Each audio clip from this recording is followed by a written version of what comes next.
Assalamualaikum warahmatullahi wabarakatuh dan selamat siang. Jumpa kembali di Gucil Channel. Semoga semua dalam keadaan sehat. Pertemuan kali ini kita akan bahas soal matematika kelas 9 SMP Kurikulum Merdeka, yaitu matematika revisi tahun 2022. Yang akan dibahas adalah di bab 2 tentang bangun ruang, latihan C, halaman 78 sampai 79.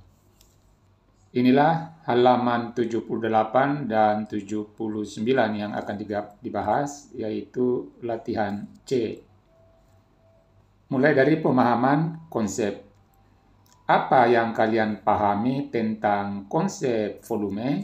Kita jawab.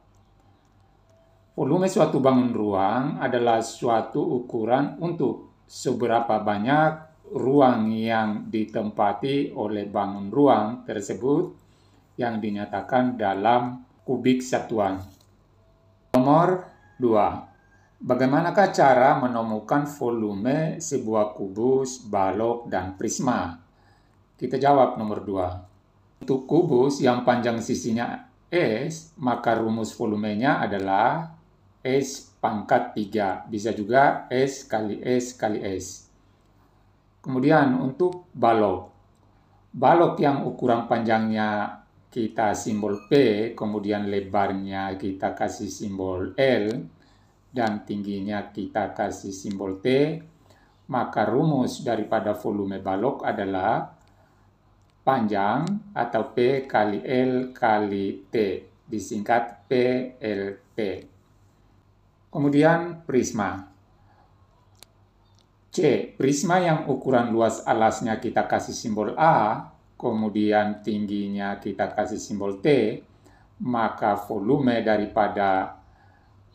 rumus volume daripada prisma tersebut adalah alas kali T atau A kali T. Nomor 3, bagaimanakah kaitan antara volume limas dan prisma yang keduanya memiliki alas dan tinggi yang sama?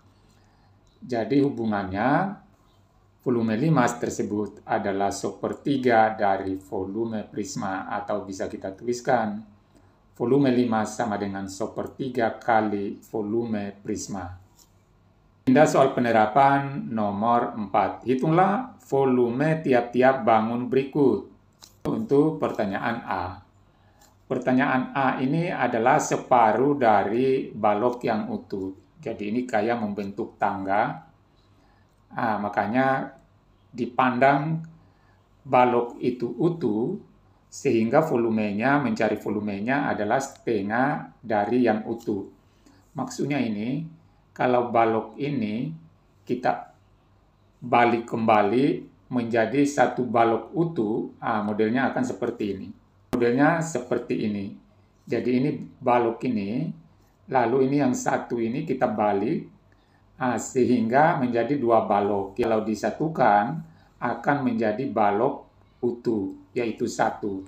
Dan perlu diketahui kalau volume balok yang utuh panjang kali lebar kali tinggi. Ini untuk P-nya 8, lebarnya L-nya 2, dan T-nya tingginya adalah 3 kotak. Cari volumenya sama dengan 1/2 kali P kali L kali T. Kenapa ditulis 1/2? Karena ini yang terisi hanya setengah balok. Yang setengahnya lagi tadi ini adalah kosong. Ini tinggal kita ganti, P-nya kita ganti kali 8, L-nya kita ganti kali 2, dan T-nya kita ganti dengan 3. Kita kali semua ini, 1/2 kali 8, 4, 4 kali 2, 8, 8 kali 3, 24. Kubus satuan. Jadi banyaknya ini kubus-kubus kecil adalah 24. Kemudian kita pindah di soal bagian B. Pertama kita tulis, diketahui di sini luas alas itu berarti luas di bawahnya, yaitu sama dengan 25 meter persegi. Lalu tingginya 6 meter. Ditanya volumenya sama dengan berapa? Volume bangun ini luas alas dikali dengan tinggi. Luas alas kali T. luas alasnya di sini adalah 25, kita ganti dengan 25. Tingginya di sini kita ganti dengan 6, berarti kali 6. Hasilnya 150 kubik satuan. Oke, gambar C di sini tentunya kita harus bagi dulu ini bangun terdiri atas dua bagian. Kita cari dulu volume balok di atas. Anggaplah yang dia besar ini adalah kita namai balok 1. Balok kedua ini adalah setengah dari balok kecil. Nah, di sini ukuran-ukurannya. Untuk balok 1, di sini 12 panjangnya. Kita ambil panjang, kemudian lebarnya di sini kita ambil ini 10. Yang ini.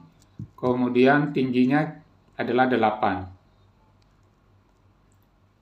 Kemudian untuk balok kedua yang kecil ini tadi, yang kecil di bawah, panjangnya adalah 12 ini.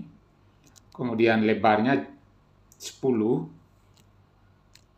Ini lebar adalah 10 cm dan tingginya ini kita akan cari berarti volume 1 tambah volume 2. Yang masuk volume 1 ini adalah balok bagian atas yang besar, sedangkan volume 2 ini adalah balok yang kecil di bagian bawah. Kita selesaikan. Volume balok rumusnya adalah panjang kali lebar kali tinggi. Volume kedua juga bentuknya balok adalah 1/2 kali panjang kali lebar kali tinggi. Kenapa 1/2? Karena ini adalah setengah dari balok. Sekarang tinggal kita ganti angka, P-nya adalah 12, L-nya adalah 10, dan tingginya ini adalah 8. Untuk balok kecil adalah 1/2 kali P-nya kita ganti dengan 12. Kemudian lebarnya kita ganti dengan 10. Dan tingginya kita ganti dengan 2. Kita selesaikan ini, 12 kali 10 kali 8 sama dengan 960. Tambah 12 kali 10 kali 2 dikali 1/2 adalah 120. Jadi ini dikali semua ini hasilnya 120. Lalu kita jumlahkan ini sama dengan 1080. Jadi volumenya adalah 1080 cm3. Nomor 3. Sebuah bahan kayu dipakai untuk pinggiran atap rumah sebagai berikut. Jika kayu itu memiliki ketebalan 8 cm, tentukan volume kayu yang dibutuhkan untuk pinggiran atap. Ini untuk satu sisi rumah yang ditampilkan. Jadi ini tidak termasuk di bagian belakang. Nah, jadi kita langsung jawab sini. Kita jawab, diketahui. Misalkan di sini P-nya adalah 12 meter. Jadi ini panjangnya 12 meter. Kita ubah ke cm 1200 cm. Kemudian lebarnya anggaplah kita ambil di sini yang 8 cm, yang ini lebarnya. Jadi lebar itu yang dimaksud adalah ketebalannya ini kayu. Kemudian tingginya ini 0,5 meter atau 50 cm. Ditanya berapakah volume kayu. Rumus volume balok yaitu sama dengan panjang atau P kali L kali T. Tinggal kita ganti P-nya dengan 1200 kali 8 kali 50. Hasilnya 480.000. Jadi volume kayu adalah 480.000 cm3. Sebuah balok memiliki ukuran panjang 5, lebarnya 3, dan tingginya 7. Jika balok tersebut diubah ukurannya dengan skala 4, maka tentukan volume balok setelah diubah. Jadi kita tulis dulu di sini, diketahui balok ini ukuran awalnya, panjangnya atau P-nya adalah 5. Lebarnya adalah 3 dan tingginya atau T-nya adalah 7. Kemudian akan diubah ukurannya dengan skala 4. Setelah diubah skalanya, maka semua ini kita kali dengan 4. Yang di atas 4 kali 5, 20. Kemudian di bawahnya lagi 4 kali 3, 12. dan yang tingginya 7 dikali 4 sama dengan 28. Nah, jadi dari ukuran awal ini setelah diubah dengan skala 4 berubah menjadi 20, 12, dan 28. Yang ditanyakan di sini volume balok setelah diubah. Jadi volume balok ini ukuran ini berapa? Rumus volume balok itu adalah P kali L kali T. Tinggal kita ganti semua ini, P-nya kita ganti 20, L-nya 12, dan T-nya ganti 28. Kita kali semua ini, hasilnya 6.720. Jadi volume balok setelah diubah adalah 1.720 kubik satuan. Itulah pembahasan kita, mudah-mudahan bermanfaat. Wassalamualaikum warahmatullahi wabarakatuh.